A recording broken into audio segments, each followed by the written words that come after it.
আমার শহর রায়গঞ্জ নিবেদন করছে সায়নী গোল্ড এন্ড ডায়মন্ড, থানা road, Raiganj.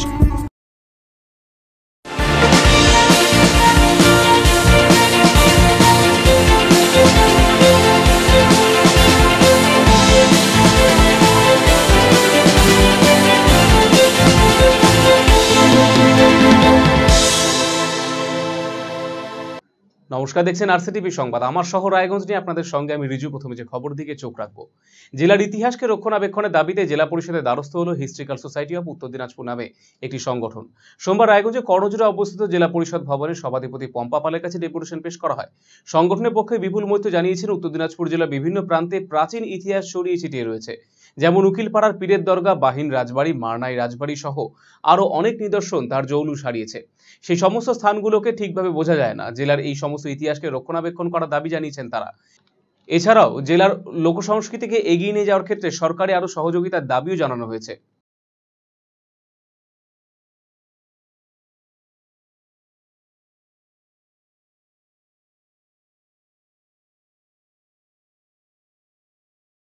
Historical society of উত্তর দিনাজপুরের পক্ষ থেকে জেলা পরিষদের মাননীয় সভাধিপতির সঙ্গে দেখা করলাম এবং তাকে একটা স্মারকলিপি দিলাম।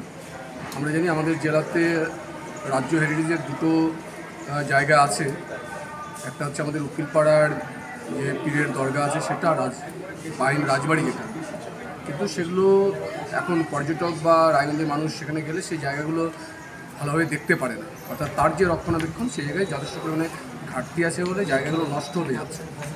এর সঙ্গে বাহিনটা এই জায়গায় আছে, তারপরে মারনায় রাজবাড়ি সেটাও এত ভগ্নদশায় আছে যে মানুষ ওই জায়গায় গেলে চিনতেও পারছে না বা ওই জায়গা পর্যন্ত পৌঁছানো যাচ্ছে না। চূড়ামনের শিব মন্দির, হেমতাবাদের যে থানা যেটাকে কেন্দ্র করে পরবর্তীকালে রায়গঞ্জের পুলিশ স্টেশন তৈরি হয়েছে, এরকম বেশ কিছু জায়গা আছে যে জায়গাগুলো রক্ষণাবেক্ষণ যদি করা যায় তাহলে দুটো দিক হবে। একটা, আমাদের জেলার ইতিহাস, তার যে সংস্কৃতি সেটা সম্পর্কে মানুষ জানতে পারবে, একই সঙ্গে আমাদের জেলার মানুষ যেমন অন্য জায়গায় বিশেষ করে শীতকালে বিনোদনের জন্য কিছুটা হলেও যায়, আমাদের এই জায়গাগুলো যদি ঠিকঠাক মতো রক্ষণাবেক্ষণ করা যায় তাহলে আমাদের জেলার সেই জায়গাগুলো মানুষ বিনোদনের জন্য আসবে। এর অর্থটা হলো আমাদের জেলার অর্থনীতিটা সেই জায়গায় অনেকটা পূর্ণতা পাবে। ফলে একদিকে জেলার ইতিহাস সংস্কৃতি যেটা সেটাকে রক্ষা করা, তার সঙ্গে যে অর্থনৈতিক সংস্কৃতিটা যুক্ত আছে সেটাকেও যাতে পুনরুজ্জীবিত করা যায়। ফ্ললেস ডান্স স্টুডিওর প্রথম বাৎসরিক সাংস্কৃতিক অনুষ্ঠান অনুষ্ঠিত হলো রবিবার রাতে। জমকালো এই অনুষ্ঠানে আয়োজন করা হয়েছিল রায়গঞ্জে বিধান মঞ্চে। এই অনুষ্ঠান ঘিরে মেতে ওঠে ছাত্রছাত্রীরা। প্রায় 250 জন প্রতিযোগী অংশগ্রহণ করেছিল এই প্রতিযোগিতাতে। অনুষ্ঠানে বিশেষ আকর্ষণ ছিল বাংলা ধারাবাহিকের জনপ্রিয় অভিনেত্রী শ্রীতমা ভট্টাচার্যের পারফরমেন্স। অনুষ্ঠানে উপস্থিত ছিলেন আরসিটিভি ডিরেক্টর অমিত সরকার, আয়োজক সংস্থা কর্ণধার দীপাঞ্জন গুহরায় সহ অনেক বিশিষ্ট মানুষেরা।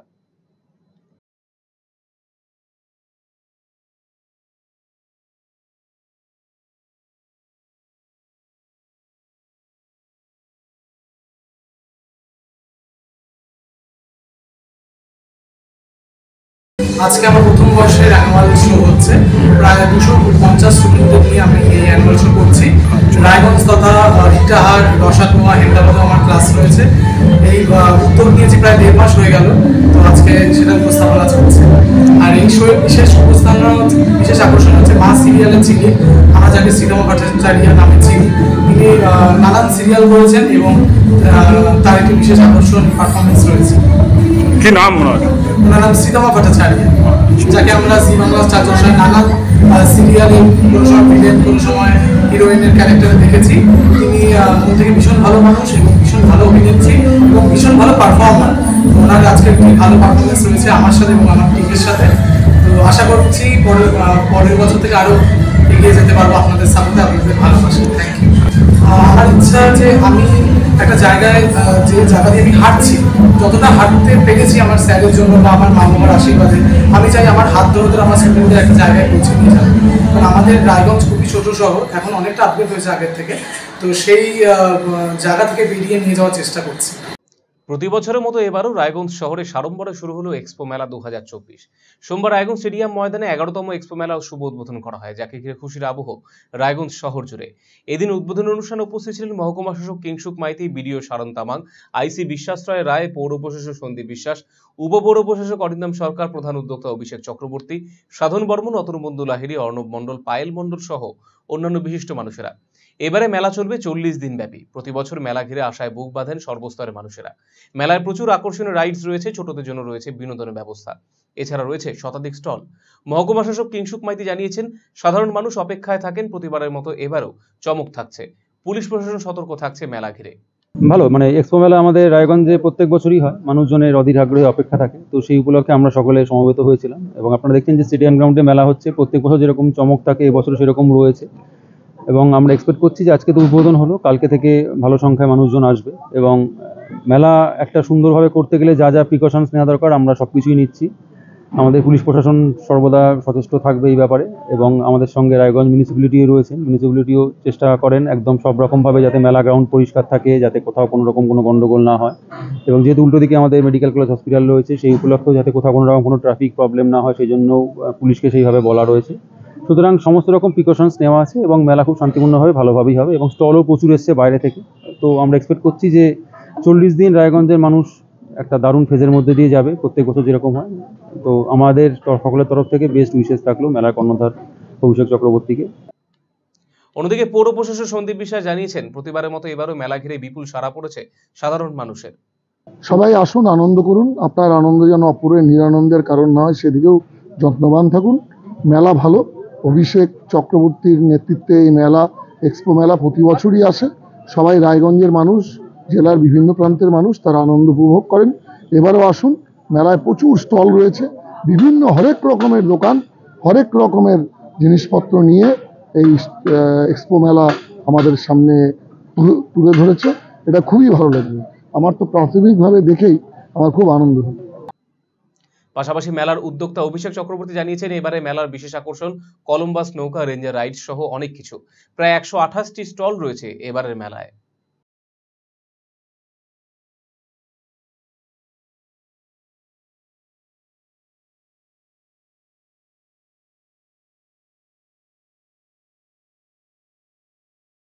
রায়গঞ্জ 11তম রায়গঞ্জ এক্সপো মেলা 2024 আজকে আমাদের দ্বার উদ্ঘাটন হলো।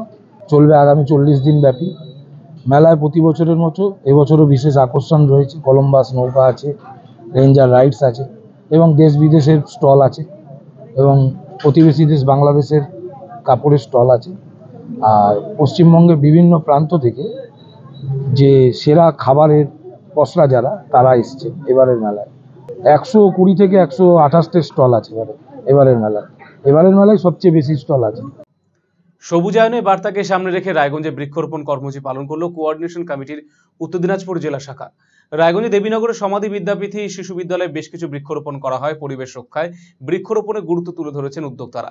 কর্মসূচিতে উপস্থিত ছিলেন সংগঠনের জেলা সম্পাদক আশিস কর সহ অন্যান্যরা।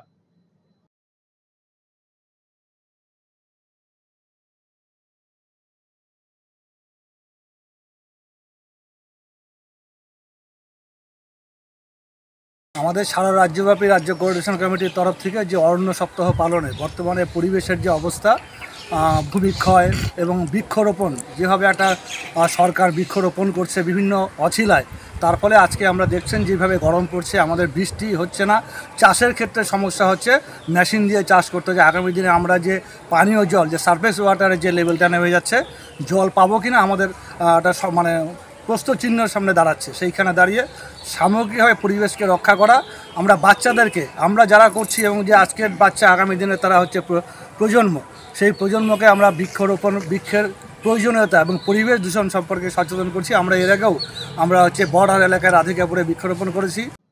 26 দফা দাবিতে জেলা শাসকের দপ্তরে বিক্ষোভ দেখালেন আদিবাসী সম্প্রদায়ের মানুষেরা। ভারত জাকাত মাঝি পরগনা মহল নামে সংগঠনের অধীনে এই কর্মসূচি গ্রহণ করা হয় সোমবার। বেশ কিছুক্ষণ বিক্ষোভ চলার পর জেলা শাসকের হাতে তুলে দেওয়া হয়েছে গণডেপুটেশন। সংগঠনের তরফে জানানো হয়েছে, 2022-23 শিক্ষাবর্ষে সাঁওতালি ভাষায় মাধ্যমিক পরীক্ষা পাশ করার পর উচ্চস্তরে শিক্ষার সুযোগ পাচ্ছে না আদিবাসী শিক্ষার্থীরা। সরকার সাঁওতালি অলচিকি লিপিকে স্বীকৃতি দিলেও শিক্ষার সুযোগ মিলছে না। অবিলম্বে সমস্যা সমাধান করার দাবি জানিয়েছেন তারা। এরই পাশাপাশি রামপুর পীরডাঙ্গিতে সাঁওতালি মাধ্যমে স্কুল স্থাপন করার দাবি রয়েছে তাদের। মাঝি বাবার ব্যবস্থাকে স্বীকৃতি প্রদান, পাট্টা দেওয়ার ক্ষেত্রে সরলীকরণ ব্যবস্থা সহ মোট 26টি দাবি তুলে ধরা রয়েছে। দাবি পূরণ না হলে আগামীতে বৃহত্তর আন্দোলন নামার হুঁশিয়ারি দিয়েছে সংগঠন নেতৃত্ব।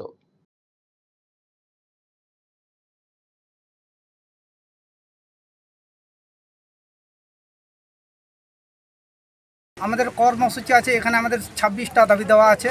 26টা দাবি দেওয়ার মধ্যে আমাদের যেগুলো মানে 2022-23-এর যে মাধ্যমিকের আমাদের সাঁওতালি মিডিয়ামে পরীক্ষা দিচ্ছেন, ওনারা হয়তো পাস করেছেন। পাস করার পরে ওরা যে উচ্চ লেভেলে মানে শিক্ষাতে যাবেন সেই সুযোগ সুবিধা আমাদের নাই। মানে কারণ হয়তো আমরা দেখছি আমাদের মানে আমরা সাঁওতাল আদিবাসী, আমাদের যে একটা লিপি আছে সেটা লিপি হচ্ছে সাঁওতালি অলচিকি লিপি। সেই লিপি দিয়ে আমরা লেখাপড়ার সুযোগটা হয়তো সরকার স্বীকৃতি দিয়েছেন, কারণ আমরা ঠিকঠাক হয়তো শিক্ষার সুযোগটা আমরা পাচ্ছি না। আরও আমাদের মেন দাবি হচ্ছে আমাদের পীরডাঙ্গি রামপুরে সাঁওতালি মিডিয়ামের মানে স্কুলটা স্থাপিত হোক, সেটা আমাদের দাবি। আর আমাদের আসল দাবিটা হচ্ছে যে আমাদের যে আমরা সাঁওতাল আদিবাসী যে মাঝি বাবার ব্যবস্থাটা আছে সেই ব্যবস্থা থেকে আমাদেরকে বঞ্চিত করা হচ্ছে। যারা হয়তো দেখা যাচ্ছে আমাদের যেগুলো 1 নম্বর ক্ষতিপূরণ যারা ভেস্টল্যান্ডের জমি আবার চাষাবাদ করছেন কিংবা ভিটামার দিয়ে বসবাস করতেন, সরকারিভাবে পাট্টা দেওয়া হচ্ছে না। অনেক আমাদের জনসাধারণ পাবলিক আছেন যারা পাট্টা নিয়ে দিনের পর দিন ঘুরছেন, তারা অনেকেই বলছেন টাকা ছাড়া পাট্টা দেওয়া হবে না। আমরা চাচ্ছি সরকারিভাবে আমাদের সাঁওতাল আদিবাসীদেরকে পাট্টা দেওয়া হোক। আমরা আন্দোলন করে যাচ্ছি, দাবি যদি আমাদের ডিএম সাহেব যদি কিংবা রাজ্য সরকার যদি না নেন, তাহলে আমরা ডিএম অফিসে এসে বৃহত্তর আন্দোলনে নামবো। আজকে আপনারা দেখছেন, আজকে আমাদের উত্তর দিনাজপুর জেলার ডিএম অফিসে ডেপুটেশন দিতে এসেছি। এই ডেপুটেশন দেওয়ার বিষয় নিয়ে যে আমাদের চিন্তাধারা, এটা দিনের পর দিন আমাদের একটা ক্ষোভের সৃষ্টি হয়ে গেছে।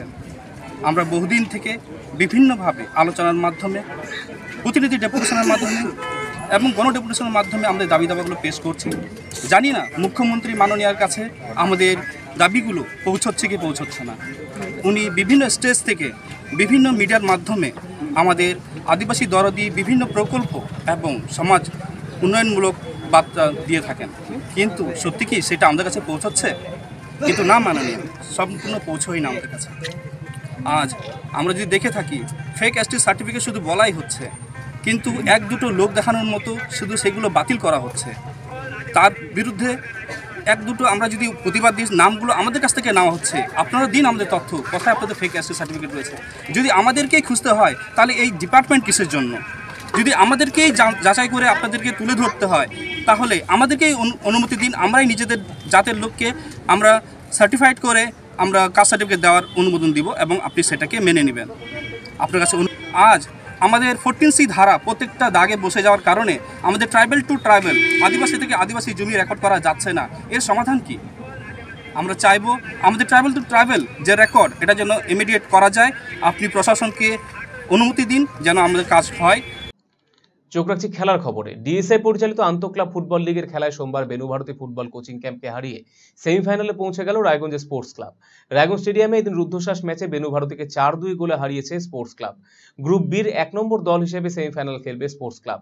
অন্যদিকে গ্রুপ বির 2 নম্বর দল হিসেবে সেমিফাইনালে অরবিন্দ স্পোর্টিং ক্লাবের মুখোমুখি হবে বেনুভারতী ফুটবল কোচিং ক্যাম্প। প্রায় 1 মাস ধরে চলা আন্তঃক্লাব ফুটবল লিগ কার্যত পৌঁছলো শেষ পর্যায়ে। গ্রুপের শীর্ষ দল হিসাবে ইতিমধ্যেই সেমিফাইনালে যাওয়া নিশ্চিত করেছে অরবিন্দ স্পোর্টিং ক্লাব। সোমবার ছিল গ্রুপ বির শীর্ষ স্থান দখলের লড়াই। 3রা জুলাই থেকে রায়গঞ্জ স্টেডিয়াম এবং স্পোর্টস ক্লাব মাঠে শুরু হয়েছিল জেলা ক্রীড়া সংস্থা পরিচালিত স্বর্গীয় দেবকুমার দত্ত আন্তঃক্লাব ফুটবল লিগ। 10টি দলকে 2টি গ্রুপে ভাগ করে শুরু হয়েছিল লিগে খেলা।